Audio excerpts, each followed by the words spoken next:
Hey guys, it's Tuna and Tiny Tuna. Tiny Tuna. We're gonna be doing some 3D printing stuff. We may or may not have bought a cheap printer from Microcenter and want to show it off and see what it can do. So, all right. So this is our kind of our workshop area. We got our A1 Mini, with some filament storage down there.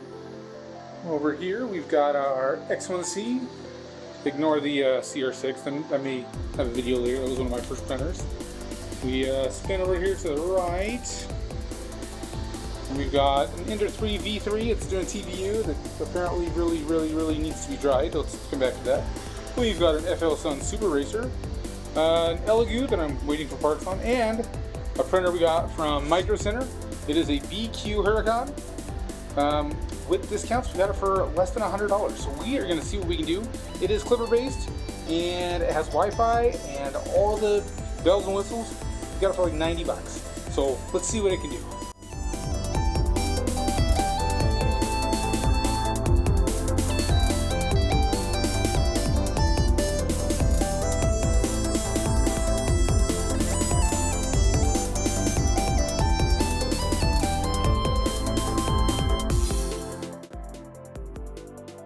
I suppose that answers the question. Can a 10-year-old assemble a Biqu Hurakan with some help? Yes, they can. Did print some files off the SD card. This is one of the files that's called Circle. It has some geometry issues, as you can see. There's some vertical lines, but it did come out looking pretty nice. Layer lines look pretty even. The Benchy they included is scaled to 200%, which I found a little odd. Does have some typical Benchy issues like the Benchy hull line, but you can see it's bigger than the other Benchy that I printed afterwards. To an issue with the default screen settings not being saved when you change the Z offset.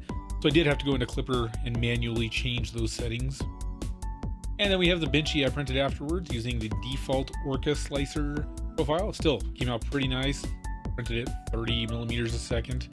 It can definitely do higher. I have not done any of the tuning yet, so that's my next step, is to do some tuning. I did just print the model for the accelerometer and I hooked it up to the bed, so I'm going to do some accelerometer tests. I'm going to do the input shaping. I'm going to do some pressure advance tests. I'm going to do some flow rate tests, and we're going to come back and I'll hopefully have a time lapse to show how good of a Benchy I can get next time I print one of these. That's about it for me, guys. I appreciate you all for watching. Thanks for hanging out. I appreciate all the likes and the subscribes. If you guys want me to do anything specific with this printer, please leave it in the comments, and I'm happy to do what I can.